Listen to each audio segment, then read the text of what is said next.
Hello, and welcome to the Tower Coffee Hour. This is your host, Preston, or Tyree, and I had a chance to go out this morning and watch Karen Sharp talk about the Mueller transition, where we go from being controlled by the developer to being controlled by the citizens. Boy, Karen had a big job and a lot to say, so let's go hear what she had to say. So you can ask questions. And if there are more questions left over, we can write them down and we can send them to her. Thank you, Karen, for setting it up. Yes, thanks, Karen. So I'm the other Karen S., Karen Sharp. And it's so great to see so many people come out to learn about the neighborhood transition today, and such a variety of people. It's really wonderful. And I'm glad the weather's semi-cooperating with us today. So I'm going to go over what is on the handout, and the first part is the most complex. That's why there's a visual aid. And so after I just kind of go over that, I'll take questions on that particular part of this, and then we'll go into some other things. But there are changes occurring in the neighborhood that have been occurring actually for a little while in preparation of the developer completing their obligations under the development agreement, and property owners having the majority on the boards that make decisions. And so we have a little bit of a complex board structure, although once you get it, it's easy to remember. So I'm going to start with that because it really is important, because most people, when they say the transition, are referring to the time when the boards become property owner majority. So we have 3 boards. There's 1 master board, and there are 2 sub-association boards. Because we're a mixed-use development, we have residential and commercial property owners. And so what is called the mixed-use board is actually primarily a homeowner sub-association. And what we call the Employment Center Town Center Board is actually primarily, so that's kind of the short. Although there were a few properties in each that there's a couple few commercial properties in the homeowner side, and there are a few homeowners in the commercial side, just to keep it spicy and interesting. And so what is going to happen at our annual meeting this year in November is, because the mixed-use side, the residential side, will be at close to its 90% mark of completion. That board is going to transition to being majority property owners with 1 developer on the board. It's a 7-person board. So after that election, we will have 6 property owners and 1 developer on the mixed-use board. The commercial side is not ready to transition yet and will not be ready until next year sometime. So just because they are not as far in their percentage build out. And so that will probably happen, sometimes next year. So they will still have the majority developer. These 2 sub-associations, their most important task is to elect people to be on the master board. And the master board makes all the decisions, all the big decisions. These 2 boards make some decisions that are important, and they make recommendations to the master board. So what we think will happen is, and the master board alternates every other year, being either a majority of commercial owners or a majority of homeowners, to keep a balance in that decision making over time. And so because it's an odd number year, 2025, the commercial side will be the majority. So they'll have 4 seats on the Master Association, and mixed use will have 3 seats. And then the next year it'll be flipped. So right now we have 3 property owners on the mixed use board.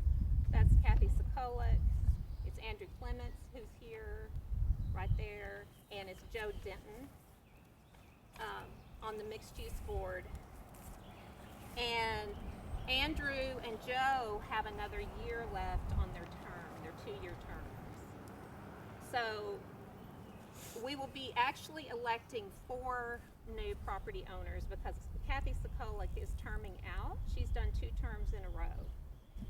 And so we will have 4 positions to fill for the mixed use board by property owners.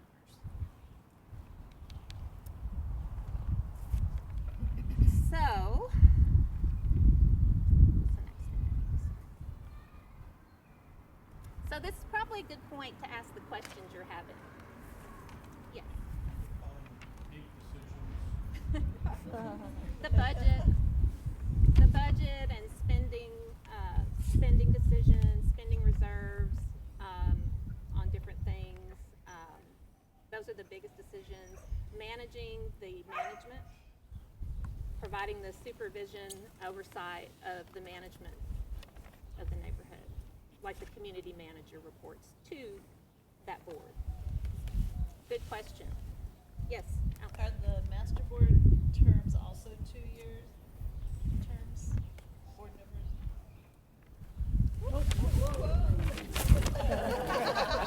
Allison, you asked a big question. That's too big. I retract my question. It's going downhill. I think they are. Wrong way. We'll see how we Set that up. Just a whirlwind. I believe they're 2-year terms, but there's got to be one that's not, or we wouldn't have the alternating I'm year to thinking you year. could- I was trying to do the math in my head. I think there's a way to do it, but anyway. Yeah. Okay. Yeah, that's a good. Although like ours are split between 4 and 3. Yeah. Everybody's not on the same 'Cause they're 2 year. staggered. They're staggered Okay. even the 2 years. All right. See, you figured it out. So right now, part of the transition that already began is last year, Catellus appointed 2 property owners to the master board, and that's me and Joe Denton. So Joe is both on the mixed use board and on the master board, and I'm on the master board, which has been helpful to see kind of what the decision-making process is like. And so there will be 3 property homeowners appointed, or mixed-use representatives appointed by the mixed-use board to the master board after the election at the annual meeting. Janet? I don't understand on that. You said there's going to be 1 developer appointed to the mixed-use residential board.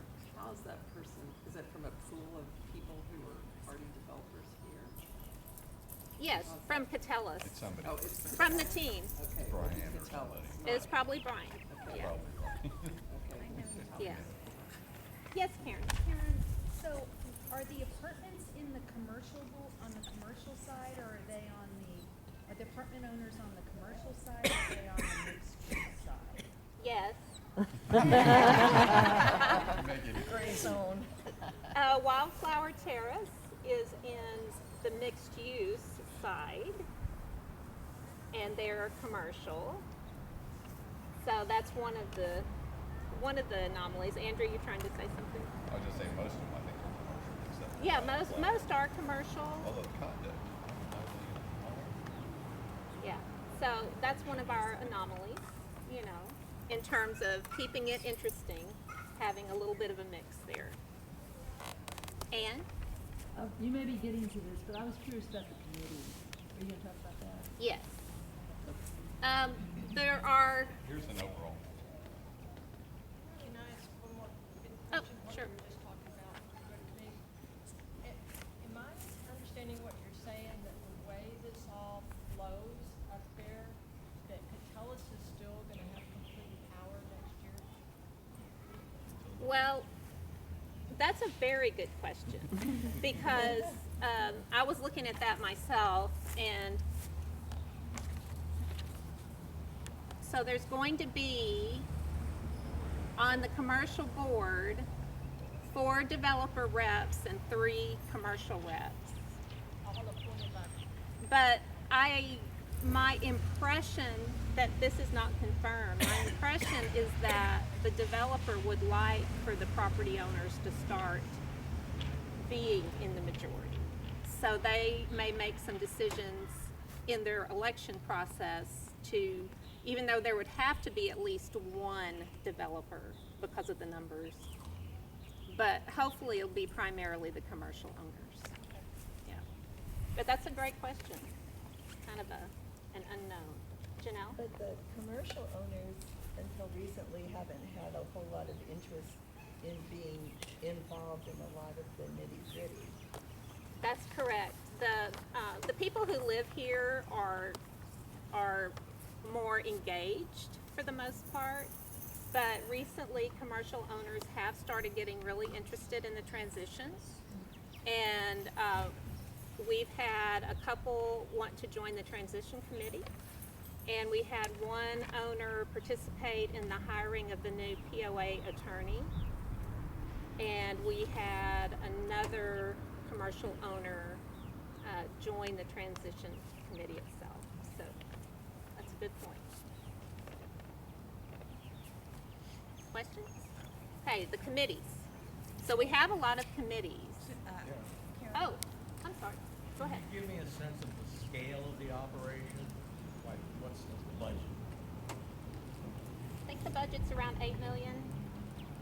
It's a big budget. It's 600 acres. It's 14,000 people who live here, 14,000 people who work here. It's a very large operation. Lots of. We're like a city within a city, really. What's the biggest chunk of the budget? Well, landscaping's right up there.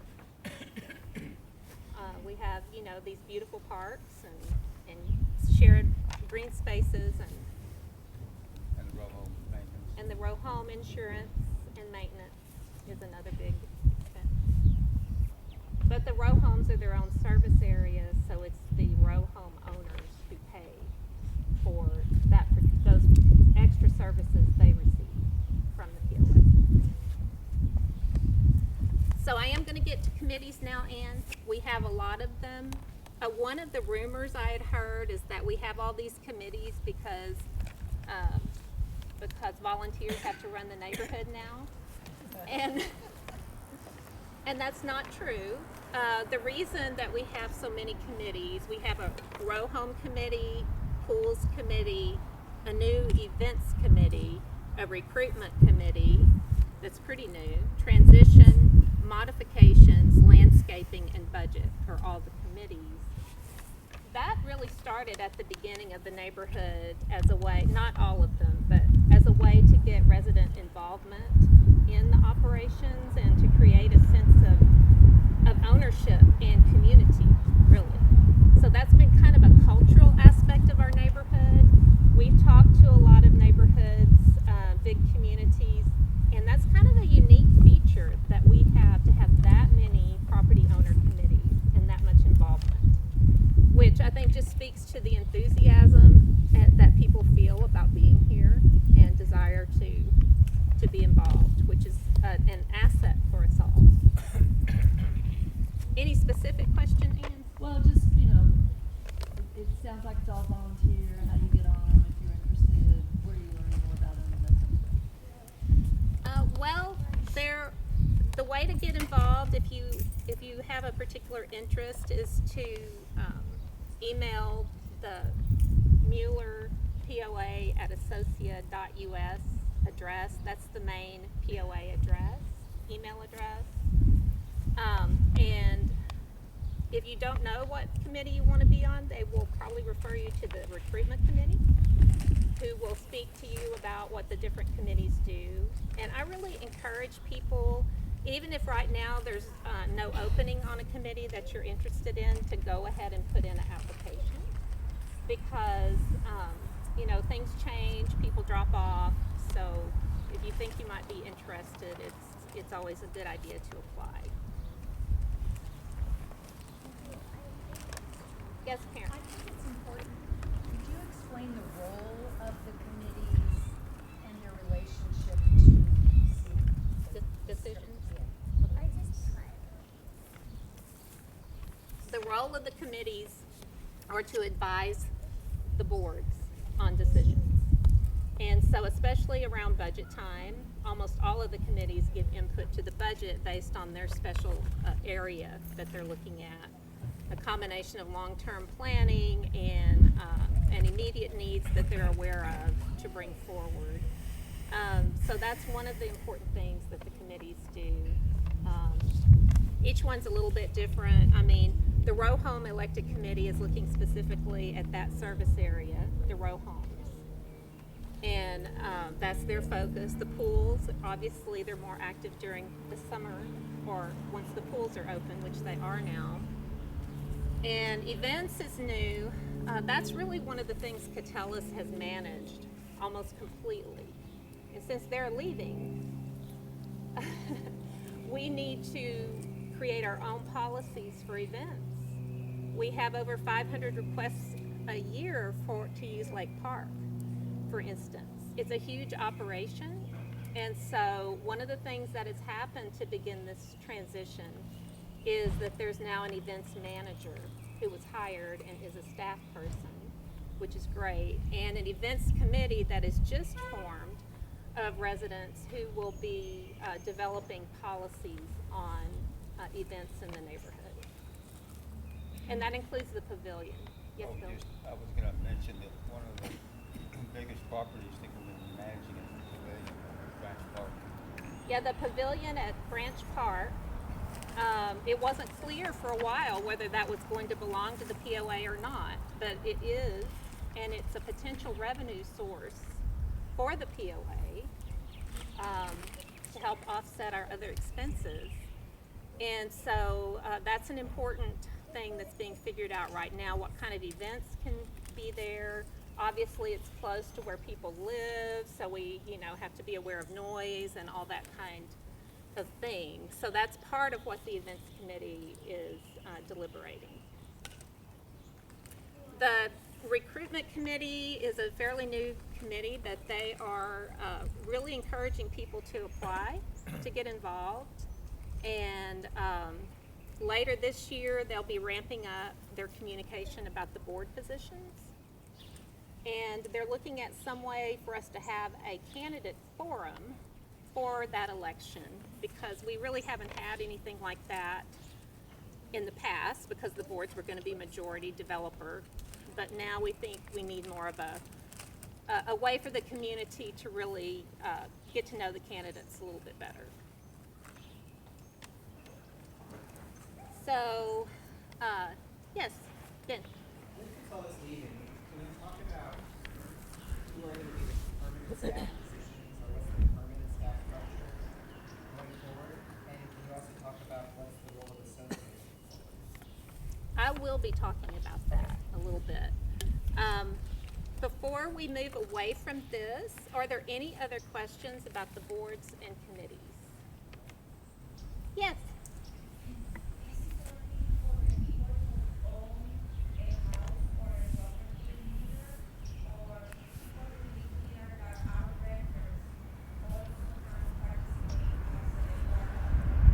That's a great question. Thank you for asking that question. The board positions are just for property owners, but the committees are open to renters as well. We have almost as many renters as we have homeowners in the neighborhood. So renters are very important, and they are welcome to join committees. Thank you. Thank you for asking. Any other, before we move on to the other questions? Yes, Dan.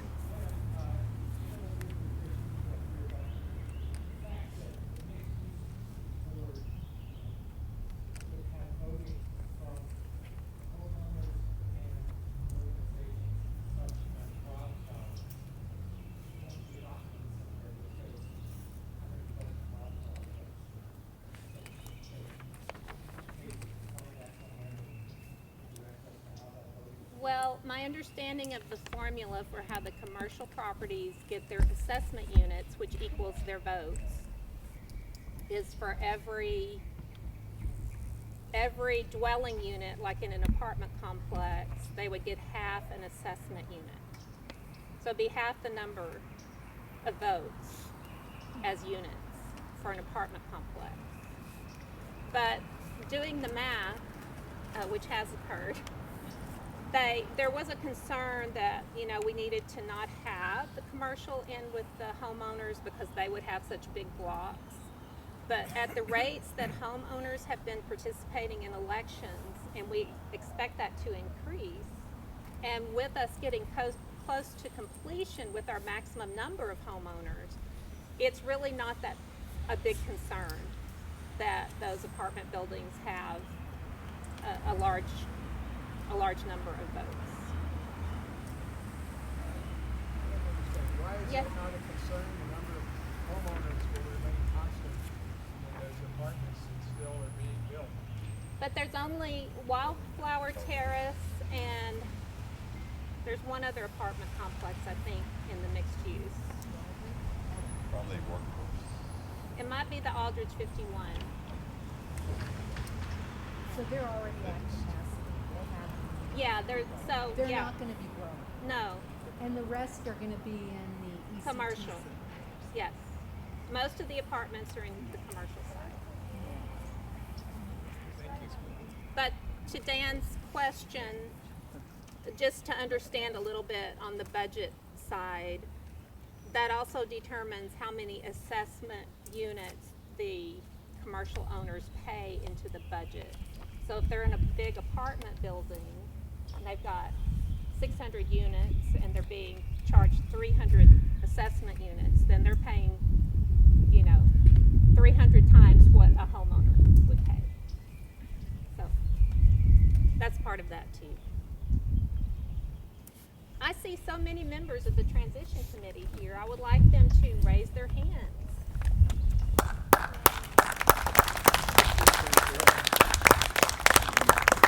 It really is a great team. We have been working on this since 2019, and so it's been a long journey to get to this point that we're actually in transition right now. Did I leave anything out on the committees that people wanted to hear?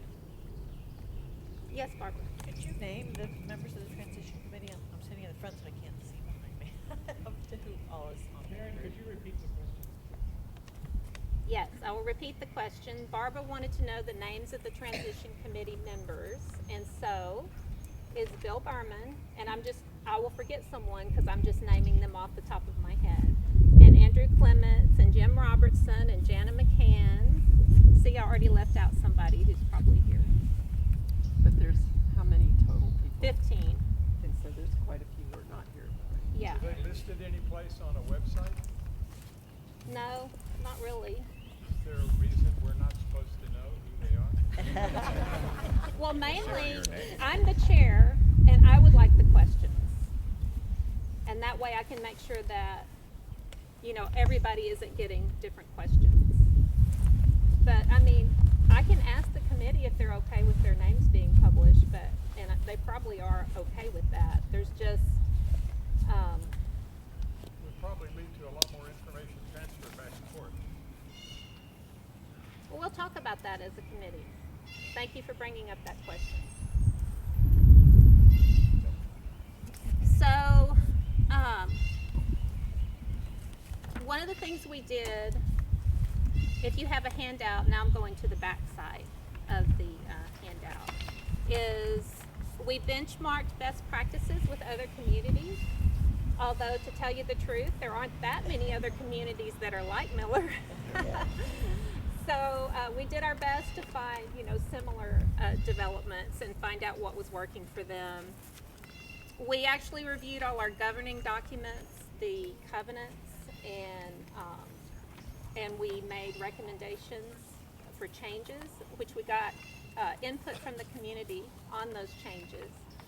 Probably the most significant one is on the mixed-use side.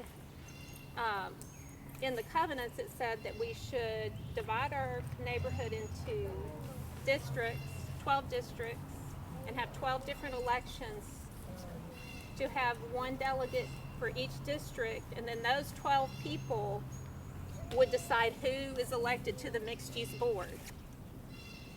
And that would be their own, that was basically their only job. And so that was never implemented because at-large elections make a lot more sense. It's easier to understand, and everybody's vote counts. So that's probably the most significant change that we made. We did establish a few new advisory committees, appointed the first 2 owners to the master board. We adopted a DEIA statement, which is diversity, equity, inclusion, and accessibility, and a pledge of equity, which is a best practice from the Community Association Institute. And so the board has adopted those statements. It was put out to the community through the messenger. How many of you get the messenger? Well, that's good. If you would like to get the messenger, you would email Mueller, POA at associa.us and ask to receive it. And yes, renters can get that as well. On the master board agenda for next week, we will be considering retaining a POA attorney. We had a hiring process where a working group interviewed 4 different attorneys who specialize in HOAs, and then based on their responses and their references, selected 2 to go through to an interview with the transition committee, including a commercial owner. And they were both excellent. References were great. We have a top candidate. That's on the agenda next week, which is on the 27th. And if you're not getting notification of the master board meetings through your email, you would email to that same address to ask to receive the notifications for meetings. But those meetings you can join remotely and ask questions in chat at those meetings. Now back to Ben's question. There's an even more, potentially an even greater change, which is looking at staffing and the management model and figuring out what will work in the post-transition world for this community.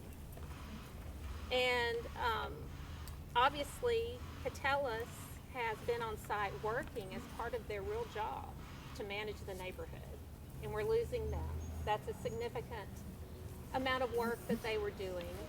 And in addition, there are some in the neighborhood who feel like that the POA could be a little more responsive to its constituents. I think I've heard that a time or 2. And so we're looking at the best way, really, for the management to work in the neighborhood. And we've already increased the staffing. It's already in the 2024, reflected in the budget, the current budget, in the current assessments. We have 4 new people in the last year or so. The events manager, now I'm not going to remember who it is.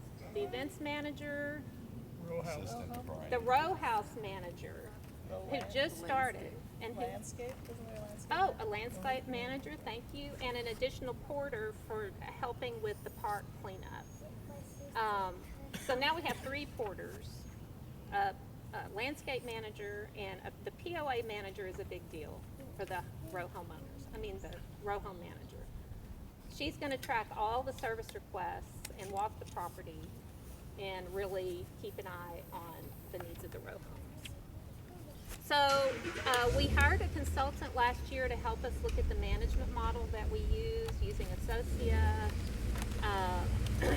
having them staff our positions, and give us a pros and cons analysis of using a self-management where you hire one super CEO who hires everyone else and manages everything, versus having a management company. And so we've begun to dig into that analysis right now. They've provided really good information and data for us to look at. And so we will have some community outreach on that decision. And I think this summer might be when we will have that. And so stay tuned. You know, there's just to let you know, the self-management, which has been long thought to be by some what we needed, is more expensive, quite a bit. And that's one thing. You have the most control, you have the most expense. And on the other end, you have less control, you have less expense. But we want to come up with something that balances those needs really well, and so that's what our aim is. So we might need to increase staff some. I think we would prefer not to impact the assessments greatly with that staffing model. But like I said, there will be a specific outreach just to talk about this topic when we have like more information to share.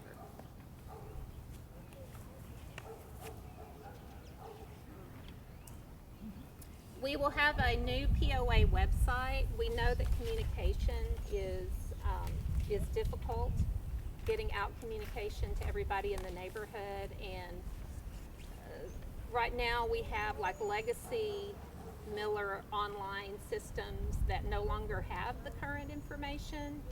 And then we have Town Square, which I've heard may not be the most intuitive interface for information.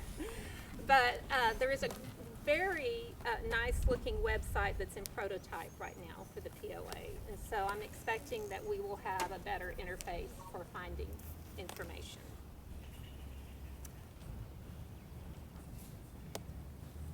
I think I've covered that we're going to start recruitment for the board members probably in May through October.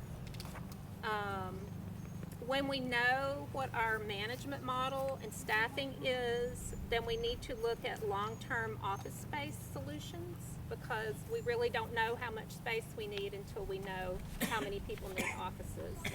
Not every employee needs an office, but there is some correlation there. We also, Janet, you want to talk about the video series? Okay, should I go? Yeah. Maybe a quick statement about why I'm so interested in this transition. I think there's a lot of risk there. This place was built on these 6 guiding principles and the incredible design work of my husband, partner over there. Yeah. Woo! And our dog helped too. But as we transition and as people get more farther away in time from that original moment in 2004-ish when the master plan was adopted, we had these really strong guiding principles that I think most of the people here would espouse to continue, you know.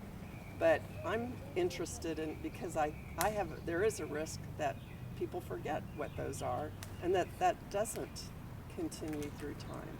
And I know this group is very committed to those kinds of principles around sustainability, diversity, affordability, all these high-minded things. But I think that what we're trying to do through the story of Mueller is tell the story of those principles. How have those evolved? Louder? How have those principles evolved? And, you know, are they still appropriate? And, you know, being very conscious about this in this transition as to, do we uphold those and continue with those and make sure that we all realize that's what we're doing or not? But I think it's the time for a very conscious decision as we do this transition. So the video series is a kind of aid for people both within the community, newcomers, even academic researchers, other developers, because we kind of think this is a best practices type of community, and it has been like this living laboratory that we continue to learn from and try to improve on. So I think there's a lot at stake here, and a lot to gain, but also a lot to lose. So that's why I'm interested in it. But I think the first step is telling the story of Mueller and what are those 6 principles. And if you read your Mueller Messenger, they are being covered in that newsletter really in a nice way. Thank you, Brian DeLiesel. I think you did some good writing on sort of unpacking what's behind those principles. And we'd like to kind of do a scorecard and an update on that, and maybe through the vehicle of these little short videos. So like today, or 20 years ago when we did this plan, 25 almost, we set out like, oh, we're going to be environmentally sustainable. Well, what does that mean today? And what does that mean in terms of what we need to pay for to make sure that happens? Like, where does the money meet those guidelines and intentions? And I think that's something we're not always very hyper aware of. Like when we talk about sustainability and like water, I think, Bill, you did a great article somewhere. Where was that? Messenger about stormwater. Well, these are things that we kind of take for granted, like the water goes somewhere. But actually it costs tens of thousands of dollars or more to keep stormwater moving and in the ponds that we have, the detention ponds. And so those kinds of things sort of are hidden. We don't realize that it actually takes a lot of money to keep trees up, to plant them correctly, to take care of them. All of those have costs, and they're all very much tied to those original principles. So that's kind of what I'm trying, I hope we can do with this film, is really connect the dots between how are we doing on these principles, and actually how much is it costing, and be committed to that. Because someone asked, what's the budget? It's a lot. It's a lot, $8 million, and landscape is one of, I think, the biggest risks and what we could stand to lose here. And all that's, that makes this community incredibly unique. But that's just one aspect. Anyway, it's just the goal is to make people extremely aware of these principles and how we can continue them if people want to. And so do they become like this foundational thing for the new Property Owners Association? How did those get stated or reinstated? So that's kind of what's going on with the film series. And there actually is a budget from the city of Austin to develop this film series. So it could be fun. We might need actors. Good actors, not bad actors. So make sure you signed in earlier. Jana, when we talk about the history of Mueller, how far back do we go? Jim saying all the way. Well, I think part of the history that people don't even understand is how did this come about, like financially? That is one of the most obscure stories, which is a very powerful one about partnerships and figuring out who does what best and how they really came together, like between the city who owns this land and a development partner, Catellus. That's an incredible story, and that started that whole idea of this public-private partnership, probably, Jim, when did that start? As early as 96, 97, with the request for proposal out to the design community to find first a master plan architect. And then there was, second search once we had a master plan to look for the development partner. Okay, I did not phrase that well. I would like to know about the history of the land before the airport. Oh, okay. Yeah. Which goes way back to the Indian tribes who lived here, the indigenous tribes. Okay, well, is that part of the history? Sure, it could be. It's not so much the history of Mueller per se, but it's the history of the land. I have a question. I have the opposite focus since it's been here. I'd like to know how all those principles have benefited our community and how maybe they'll continue to benefit the community rather than dig into the ancient history, although I like all of it. Well, the hope is that we're going to sell those principles going forward to people who move here, like me I was Austinite forever. I left and I came back because I like trees, because I like community, and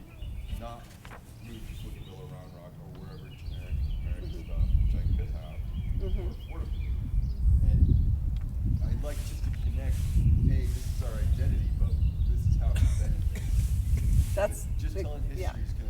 No, it's not just telling history. It's Yeah. connecting that history of those principles to what's actually happening and bringing to light what you're talking about.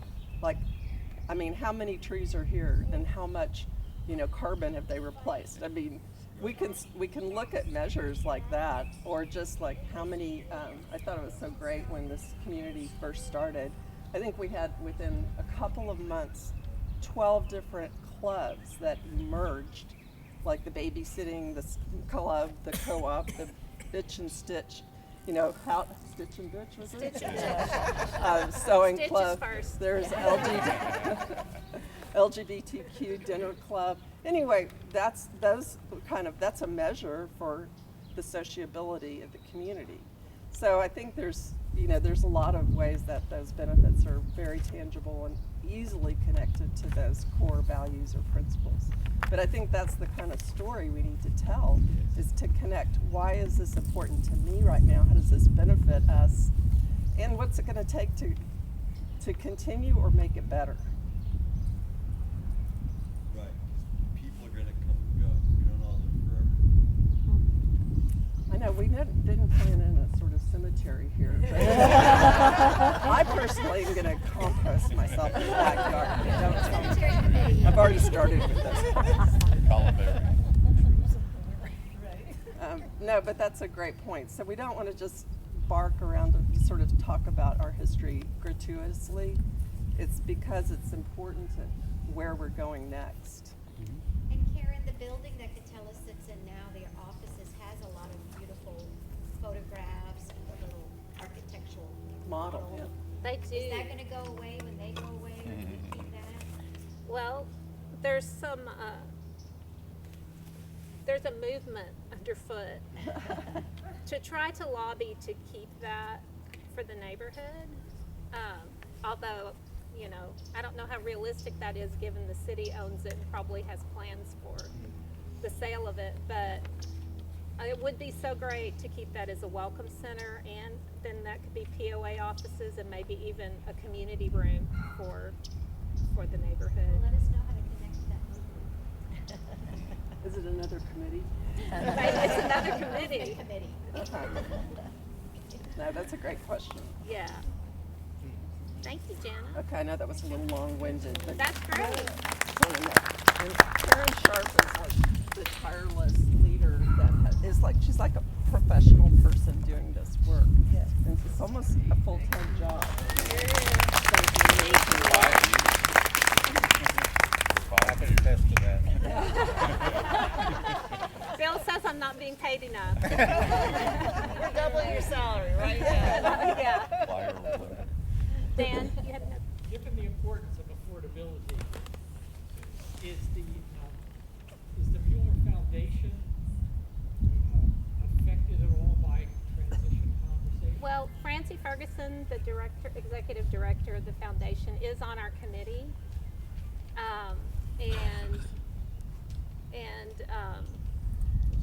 And Jim, do you want to speak to that at all? Jim Robertson? What's the commitment to the So question affordability? is, the Mueller Foundation, to many of us, is a high-minded black box. And I don't mean to be cynical. No, just we all love affordability. There's a foundation. Has it been working? Will it be working the same way or differently in the future? Because the Mueller Foundation is not on the list of things that the Transition Committee is addressing. Well, I mean, they're separate from the POA. To be but sure. we are looking at if there's anything that could be done while the developer's still here that would help shore up the sustainability of the affordable homes program. But I don't think there's any specific. Jim has been on that subcommittee. We have created sort of an ad hoc subcommittee within the transition committee to look at affordability issues at Mueller, not limited to specifically associated with Mueller Foundation, but including that, but not limited to that. Your comment about the sort of foundation being a sort of well-minded and black box, I don't remember your exact words, is actually helpful, because maybe I don't think we've in the Mueller Messenger covered the affordable an inclusive element of the 6 principles. So that will give us an opportunity. Maybe we can open that black box a little bit. Because I suspect, in case you don't know it, all of you have helped fund the Mueller Foundation when you purchase your house. But I can understand how, how the operation of it could appear opaque. So we will thank you for your comment, and we'll try to make it more transparent and less opaque moving forward.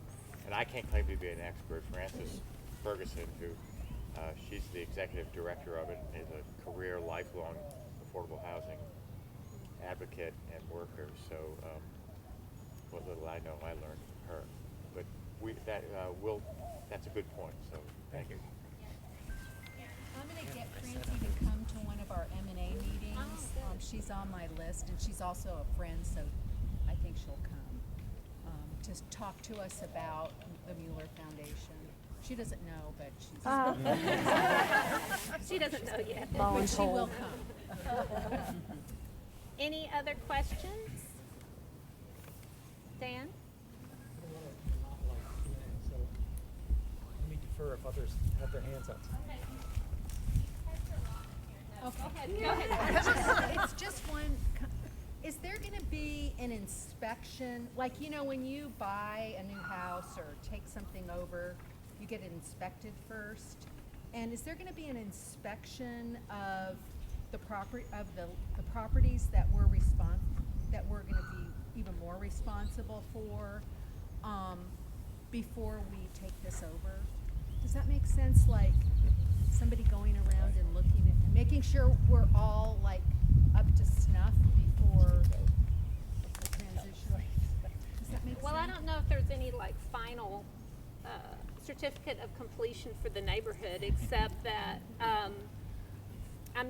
that's happening at the council level with the kayak and between the city and Catellus to talk about the closing of the master development agreement and looking at that. There's ongoing review of the physical assets of the neighborhood on a daily, weekly, monthly basis by the community management. We have reserve studies that were done, 2 years ago?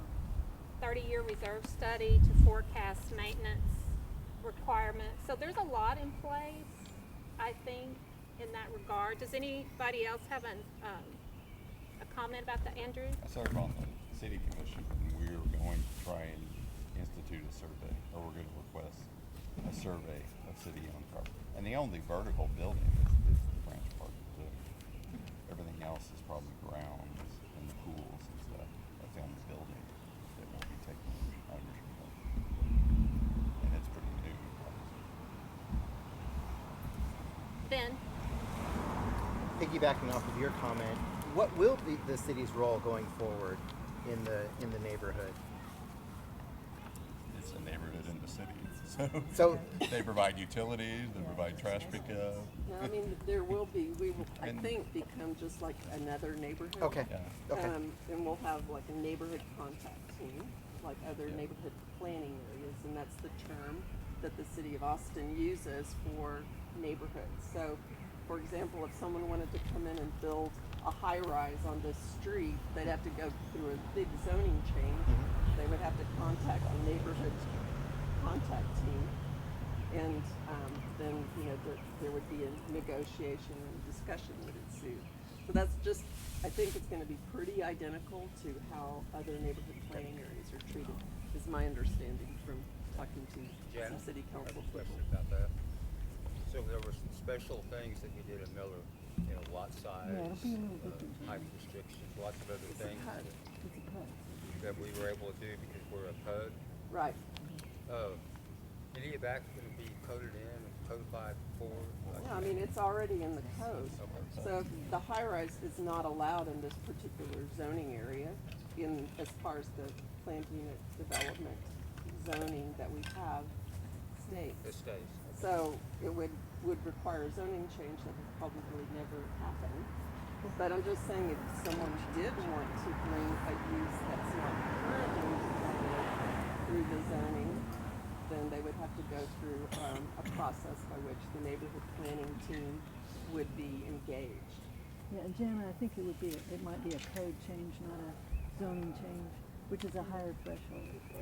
So I'm not sure about that. It'd be an amendment to the code. Yeah, which is a code. And it's probably, if there's a thing called the new construction council now, that has to approve everything that's built, and it's our decision whether that continues, but I guess we'll have something similar or identical Or to it the will new be construction the council. modifications. Or the, yeah.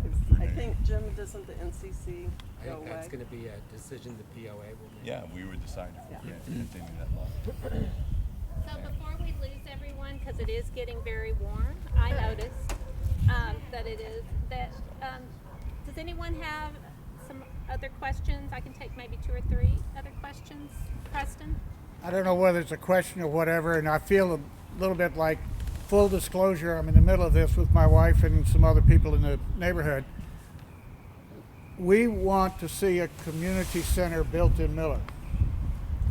Not a recreation center, but a community center, a place where you can go with your neighbors, do a class, have a meeting, do all those kind of things, have what is called an IRAC in the city of Austin, which is Intergenerational Resource and Activity Center, which would have a child daycare and a senior daycare intermixed so that those can relate to each other. So that's what we're working on as part of this transition to a new model. But so we're pushing very hard on that. And the question is this hole in East Austin? Of course there's a hole. There was an airport there. Nobody built a community center on the airport, but why not do it now? Because there's a hole where we have an expansion. It's nowhere else in the city is that much space without a community center. And Preston, you're on the M&A agenda in April to talk about this? Absolutely. So if you want to hear more about that, Preston will be, and his team will be making a presentation there. It's actually not part of our transition plan that I came to talk about today. Is there any final question? I'll take one more.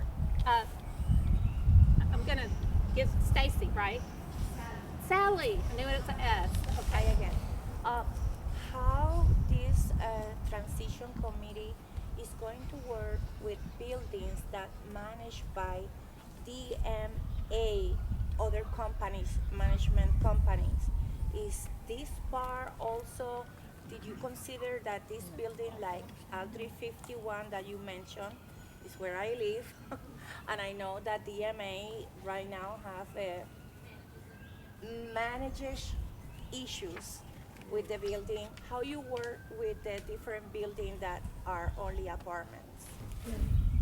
Well, I think that we can make the property owner aware of concerns that are being brought forward by the people who are living in those buildings. And I know that happens now. But the control is with the owner, and the tenants have their own advocacy groups. But I don't know, I don't have a full answer to that. That's a good question, and I'm glad you brought it up. That's something that we need to think about, what is the role? Okay, so thank you. Thank you all for coming out today. This has been great, and thank you for caring. Thank you, Karen.